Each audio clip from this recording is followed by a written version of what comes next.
বাংলাদেশের সমর্থক গায়ে হাত দেওয়া এটা কি কোন নিয়ম আছে? এটা কোথায় পেয়েছেন যে আপনারা একজন বাংলাদেশ সমর্থককে এভাবে পিটিয়ে আহত তার কোমরে প্রচন্ড ব্যথা করে দিয়েছেন?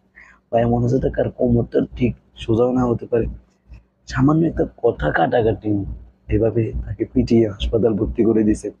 যারা সমর্থকরা হাসপাতাল ভর্তি করে তাদেরকে প্রতি কৃতজ্ঞ প্রকাশ করি, দৃঢ় সম্মান।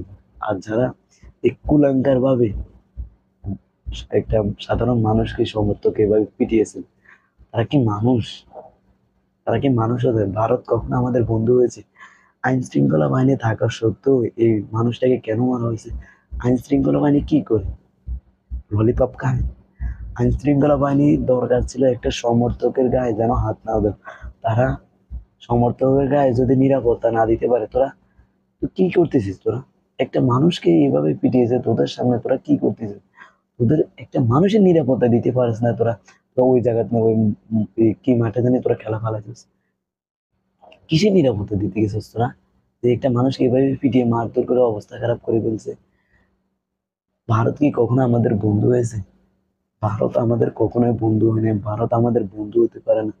আমরা ইলিশ দিয়েছি, আমাদের ইলিশ দেওয়াকে আমাদের অপরাধ? ইলিশ দিয়েছি, ইলিশ দেওয়ার পর আমাদের ইলিশকে আমাদের সাথে তেল বানিয়ে আমাদের দেশের জনগণকে এভাবে পিটিয়েছে।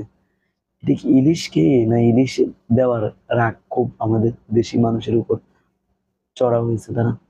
এটা তীব্র নিন্দা জানিয়ে আইসিসির আমাদের যে বোর্ড পরিচালনা করে বোর্ড পরিচালক আছে, আইসিসির কাছে দ্রুততম বিচার প্রদান করা হোক, যে এটার দ্রুততম শাস্তি অতি তাড়াতাড়ি শীঘ্রই। না তারা সব জায়গায় করে চুরি, আরো চুরি করতে থাকবে এবং এটাও ধামাচাপা দিয়ে দিবে এটা। তবে এটাকে আমরা মারছি, এটা তোমাদের বাংলাদেশের এটা তোমাদের সমর্থকরা আমাদের গায়ে কেন হাত তুলছে, আগে এটার বিচার চাই। সামান্য কথা নিয়ে, সামান্য খেলা নিয়ে এভাবে একটা মানুষকে পিটিয়ে আহত করে ফেলবো, এটা কোনো আইনি আছে? এটা কোনো নিয়ম আছে? এটা কিভাবে হতে পারে? এটা কেন বাট হয়? এটা সাধারণ, এখন সাধারণ মানুষ, সাধারণ পাবলিক ভারত যদি আমাদের মিরপুরে বা চট্টগ্রাম মাঠে আসে, তখন যদি আমরা সমর্থক গায়ে হাত তুলি, তখন ওই মাথা মোটার মিডিয়া, ও তো মিডিয়ার অভাব নেই। আমাদের এখন সমর্থক গায়ে যেন হাত তুলছে, ওই মিডিয়া গুলা মরে গেছে। ওরা এখন করতে পারে, এখন দেখাতে পারছে না যে বাংলাদেশের সমর্থক গায়ে, যে ইন্ডিয়ার সমর্থক গায়ে হাত তুলছে। ওরা এখন কোথায়? ও মাথা মোটা কই? মাথা মোটাদের সব জায়গায় সব আবল তাবল তোকে মানাতেছে, তোকে ওই পাগলা মলম তোকে মানাচ্ছে, যে ওই নখ চিপের মলম, ওই 20 টাকা দামের বেড়াস, 20 টাকার বেড়াস, তোকে মাথা মোটা ওইখানে তোকে নিউজ করার দরকার। মাথা মোটা তুই ওখানে নিউজ না করে তুই পাবলিক প্লেসে যাই ব্রাশ বিক্রি কর, তুই মলম বিক্রি কর, ওইখানে ভালো টাকা ইনকাম করতে পারবি। তোকে নিউজে মানা না, মাথা মোটা। মাথা মোটা সব জায়গায় পাকনামি করে, এখন পাকনামি করতে পারছ না যে আমাদের ভারতবর্ষে এই দেখেন দেখেন আমাদের ভারতবর্ষে যে বাংলাদেশের সমর্থকরা গায়ে হাত তুলে তাকে পিটিয়ে মারধর করছে, ওখানে তখন কই চাষস? এখন কই মাথা মোটা? এমনকি পানিতে ডুব দিছিস মাথা মোটা? মাথা একটা মোটা হাতের বানাইতো কিন্তু আমাদের গুলিস্তান বা ওই, এটার নাম কি জানি, পাইকারি হকার গুলা জানে 100 বিক্রি করে, মাথা মোটার ওইখানে দরকার।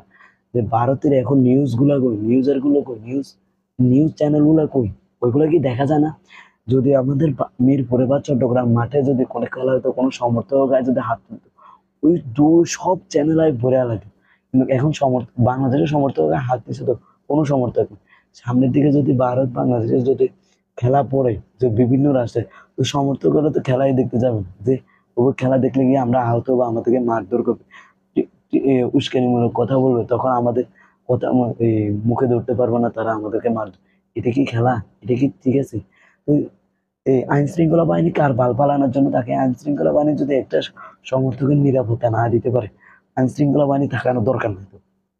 যে একটা প্লেয়ারের নিরাপত্তা, 11 জন প্লেয়ারের নিরাপত্তা দিতে পারে, একটা সমর্থকের নিরাপত্তা দিতে পারেন, তা খেলা ফালানোর জন্য সিসির কাছে আমি একটাই বিচার চাই যে এই দ্রুততম শাস্তি রবি ভাইকে যেন আহত করছে তারা, তাদের দ্রুততম শাস্তি করে, আর তাদেরকে উচ্চ শাস্তি দেওয়া হোক। যে এই দেখা অন্য কোনো সমর্থক বা অন্য কোনো দল, অন্য কোনো দেশের নাগরিক, অন্য দেশের নাগরিকের গায়ে হাত যেন না তোলে, এইভাবে শাস্তি দেওয়া হোক।